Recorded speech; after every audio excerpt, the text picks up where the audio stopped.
बिस्मिल्लाहिर्रहमानिर्रहीम अल्लाहुम्मा सल्ली अला मुहम्मद व आले मुहम्मद। अस्सलामु अलैकुम।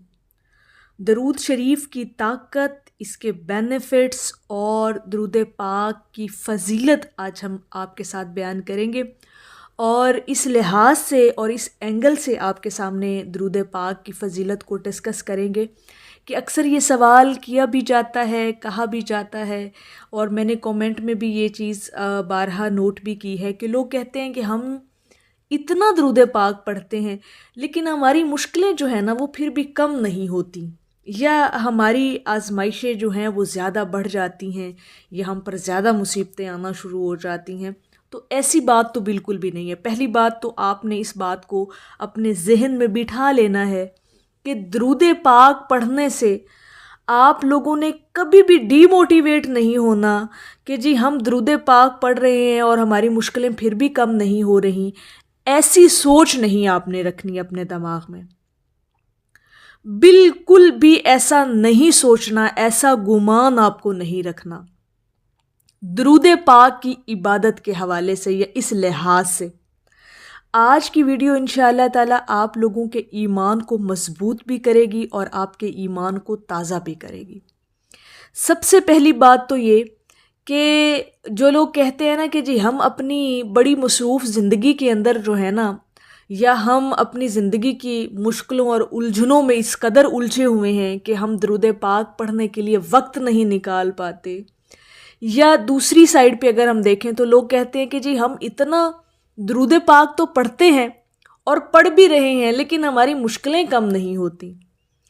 तो देखें, मेरा अपना ये पर्सनल ओपिनियन है और पर्सनल एक्सपीरियंस मैं अगर आप लोगों के सामने रखूं और आप लोगों के साथ डिस्कस करूं तो वो ये है कि जो लोग दरूद पाक की कसरत को अपनी ज़िंदगी के अंदर शामिल कर लेते हैं ना, और इस कसरत को इस नीयत के साथ शामिल करते हैं कि वो हजूर से मोहब्बत का इजहार कर रहे हैं, बस ठीक है, वो हजूर अलैहिस्सलातु वस्सलाम की बारगाह में अपनी हाज़िरी लगवाना चाहते हैं। अदब, ताज़ीम और तवज्जो और यकसुई के साथ, मोहब्बत के साथ ये नजराने पेश करने की जब एक इंसान नीयत कर लेता है ना, तो मैं नहीं समझती कि उसकी ज़िंदगी में मुश्किलें या परेशानियां ज़्यादा देर तक टिक सकती हैं, रह ही नहीं सकती हैं। मुश्किलें उसकी ज़िंदगी में ज़्यादा देर तक ठिकाना कर ही नहीं सकती। जिसकी ज़िंदगी में दरूद पाक शामिल हो गया और उसने उसकी कसरत कर ली दरूद पाक की, तो मैं नहीं समझती कि उसकी ज़िंदगी में फिर मुश्किलें रह जाती हैं। मुश्किलें तो फिर रहती ही नहीं है ना। एक अंडरस्टूड सी बात है कि आप दरूद पाक पढ़ रहे हैं, और दरूद पाक मैं हमेशा एक बात करती होती हूँ कि जी ये बज़ाते खुद एक दुआ है, और इस दुआ के अंदर आप अपनी ज़ात के लिए कुछ नहीं मांग रहे। देखिए, अब अल्लाह रब्बुल इज़्ज़त को पता है ना अपने बंदे के हालात का, उसके वाक़यात का, उसके जो मामलाते ज़िंदगी हैं, अल्लाह पाक उससे बेहतर जो है वो वाकिफ़कार है। लेकिन आप उसके जो है बारगाह में, उसके हजूर में, उसके महबूब के लिए दुआ कर रहे हैं हर वक्त और हर लम्हा कि या अल्लाह पाक तू अपने नबी पर जो है वो दरूद सलाम भेज। ठीक है, तो आप नबी अलैहिस्सलातु वस्सलाम के लिए रहमतों की दुआ मांग रहे हैं हर वक्त, तो क्या बदले में, सिले में आपके ऊपर रहमतें नाजिल नहीं होंगी? और जब आप रहमतों के हिसार में आ गए तो फिर आपको क्या लगता है कि मुश्किलें और परेशानियां फिर आपकी ज़िंदगी में रह सकती हैं? कभी भी नहीं रह सकती। ये बस हमें ना इस चीज़ के लिए अपने ईमान को एक तो मजबूत करना पड़ेगा, दूसरा हमें अपने अंदर इस यकीन को इतना रासिख करना पड़ेगा और अल्लाह रब्बुल इज़्ज़त की ज़ात पर अपने यकीन को इतना कामिल कर लें और अपना ईमान इतना मजबूत बना लें कि अल्लाह की ज़ात हमारे साथ है। और आप जिस हस्ती के लिए अल्लाह की बारगाह में हर वक्त दुआ करते हैं, यानी दरूद पाक पढ़ते हैं, आप अल्लाह से उसके महबूब के लिए रहमतों की दुआ मांग रहे हैं, तो इस दुआ के बदले में अल्लाह पाक पता नहीं आपको कितना नवाजेगा। ये सोच रख कर आप दरूद पाक की कसरत किया करें। مشکلیں پھر کہاں پہ رہ جاتی ہیں آپ کی زندگی کے اندر؟ نہیں رہتی، بالکل بھی نہیں رہتی۔ یہ میں سمجھتی ہوں کہ جس کے دل میں درود پاک کا ذکر موجود ہے نا، اس کے دل میں اللہ رب العزت زیادہ دیر تک پریشانی کو رہنے دیتا ہی نہیں ہے۔ وہاں سے اسباب پیدا ہوتے ہیں، وہاں سے سبب پیدا کر دیے جاتے ہیں جہاں پر آپ کا وہم و گمان بھی نہیں ہوتا۔ لیکن اس چیز کے لیے نا آپ کا اپنے اللہ پر توکل ہونا بہت ضروری ہے۔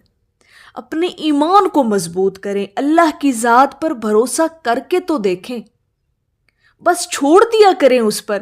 اپنے معاملات جب آپ کے اپنے بس میں نہ ہوں تو پھر اللہ کے حوالے کر دیا کریں، اس کے سپرد کر دیا کریں۔ اللہ کی ذات ہمیشہ اپنے بندے کے لیے خیر چاہتا ہے اور بھلائی والا معاملہ کرنا چاہتا ہے، اس بات پر بھی ایمان رکھا کریں۔ بظاہر جو چیزیں، جو مشکلیں ہمیں لگ رہی ہوتی ہیں، جو مصیبتیں، جو آزمائشیں ہمیں لگ رہی ہوتی ہیں، کچھ عرصے کے بعد جب آپ اپنے اس وقت پر نظر دوڑائیں گے نا تو آپ کو لگے گا کہ واقعی وہ آزمائش ہماری خیر اور بہتری کے لیے تھی، وہ جو مشکل ہم پر آئی تھی وہ ہماری بہتری کے لیے تھی۔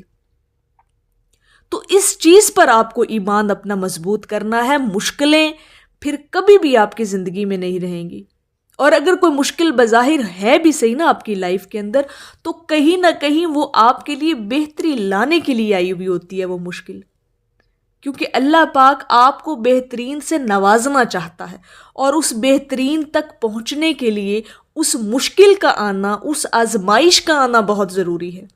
دیکھیں، اللہ رب العزت کی نا اپنی ایک سکیم ہے، وہ اپنے منصوبے کے تحت چلتا ہے، اس کا اپنا ایک نظام، اس کا اپنا ایک سسٹم ہے ہر بندے کے لیے، اس کی حالات اور اس کی زندگی کے لیے۔ اللہ کی ذات اپنے حساب سے اپنے بندے کی زندگی کو چلانا چاہتا ہوتا ہے، اور یہ جو پریشانیاں اور مشکلیں ہمیں ڈپریس کرتی ہیں نا، ہم اپنی مرضی سے اپنے آپ کو جو ہے وہ ایڈجسٹ کرنا چاہ رہے ہوتے ہیں، لیکن اللہ کی ذات ہمارے لیے کچھ اور کرنا چاہتا ہے۔ تو پھر یہاں پہ جو کلیش آتا ہے نا، یہی ہماری غم کی اور مشکل کی اور پریشانی کی وجہ بن جاتا ہے، جو ہمیں ڈپریس کر دیتا ہے۔ تو اس چیز کو ختم کرنے کے لیے، ان مشکلوں کو ختم کرنے کے لیے سب سے پہلے تو آپ کا اللہ پر یقین ہونا بہت ضروری ہے، اور دوسری طرف آپ کی درود شریف کی کثرت آپ کی زندگی میں ہونا بہت ضروری ہے۔